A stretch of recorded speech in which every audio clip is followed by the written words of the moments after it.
Wow. Okay. How do I do? Okay. I guess, you know. You had trouble with your job. Is it recording? You can edit it and chop it up later, right? You got some basic video editing stuff? Yeah, like if we're talking about the recording.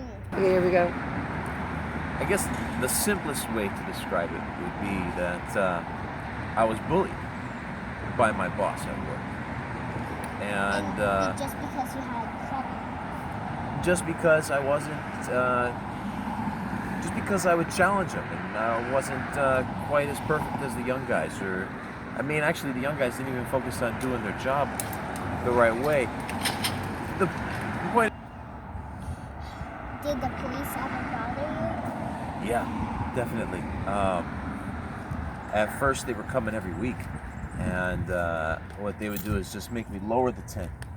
But then they came one day, and I wasn't here because I was at the gym taking a shower, and I came back right as they were going through all of my stuff, and they threw away my foldable chairs, they threw away a crate, they threw away a lot of stuff that wasn't garbage just because they decided they didn't want to deal with it, or it was in my shopping cart.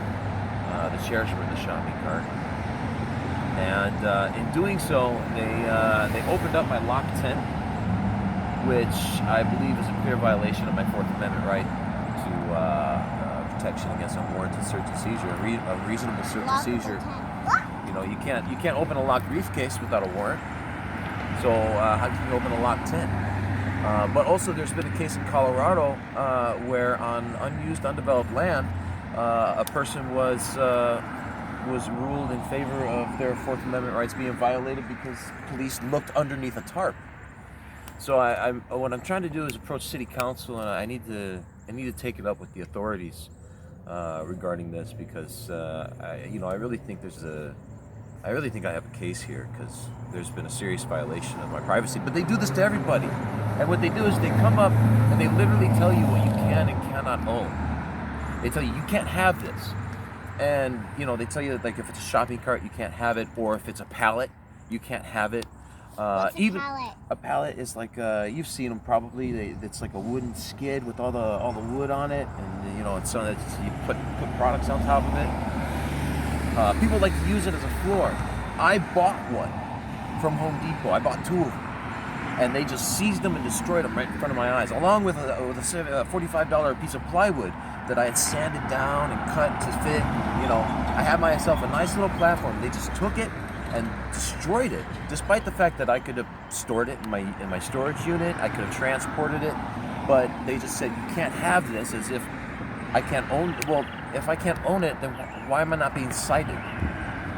Shouldn't you be citing me for this? Shouldn't there be some kind of law against owning? How can Home Depot sell these things if I can't have them? It just something was really unjust about that, and that happened down in Skid Row. What happened after that? Well, I was letting the police officers know how I felt, and they just kept responding the same way. Just take it up with City Council. Take it up with City Council. Take it up with City Council. They just kept repeating the same thing over and over. That's mean. It really was. They have no wrong heart. No, they don't. No, they are bullies. They really are, and they're armed. And that's the worst part. Is when the people who are supposed to protect us start acting like criminal thugs, and essentially committing armed robbery. And That's mean. yeah, They're supposed to be protecting and what I us, was doing is I was asking them. especially homeless people. I was asking them. Well, you're right, because it's been said that a civilization can be judged on how it treats its most vulnerable members. But the police, I asked them repeatedly to recall their service oath, because every peace officer swears an oath, first and foremost, to protect and defend the Constitution of the United States from all enemies, foreign and domestic. I was asking them over and over to repeat it, to recall that, and they couldn't even remember it. They didn't even. They were like, I don't know, it was a long time ago, they would say.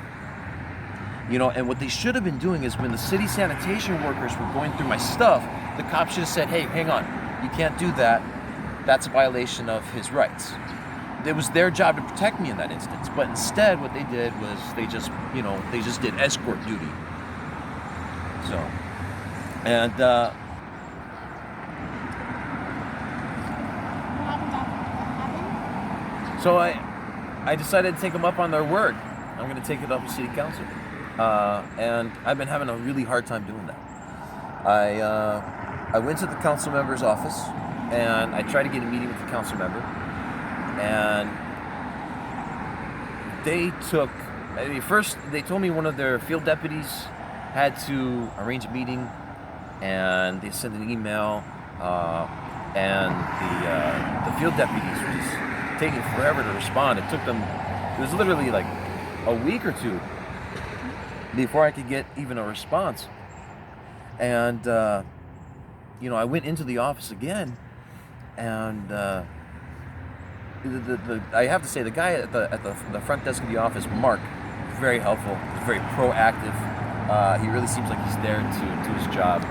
So all commendation to him. But for the rest of the bureaucracy, they just really almost paid no attention to me or what I needed. He offered for someone else to email me, and she did. No, they didn't even. I started asking how to attend the council session. Eventually, what I did, I ended up going to the council session. I went downtown and I sat in a meeting. I let them know I was coming. I let them know I was going to be wearing, because my intention was to meet with the council member and just say, hey, can we schedule a time so I could talk to you? I just want to say, hey, can you look in your planner and let's get 30 minutes. He made eye contact with me. He waved at me, and then after the session, he just walked out and acted as if I didn't exist. I went up to the councilman's office, and he was calling up his deputies into a meeting. Apparently, he couldn't come out and see me for a couple seconds, but one of his deputies came out, acted real concerned. What was her name? Susie. And she emailed me that day and then set an appointment for me to talk with her in a week. And she said she was going to invite her other field deputy, and she was also going to have a couple police officers there, senior lead officer or something I think he's called. I told her specifically I did not want the police to be there. I don't feel comfortable talking to the police. I might have to self-incriminate. I don't want to, I don't want the cops to be there. And she, but also in the same message, I confirmed the time. Yeah, okay, we'll meet on this day, but I don't want the cops to be there, basically I said.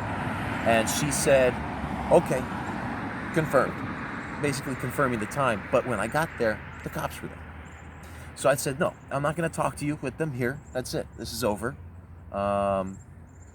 And I don't know, the people in the councilman's office seemed to understand, although they were disappointed. The cops were trying to they were just being belligerent. Like I said, they were just there to antagonize. That was the only purpose they could serve. And I talked later with Susie's coworker. I don't remember his name at the moment. I don't remember her last name either, really. But I think I was able to achieve some kind of understanding with him, and he was sympathetic.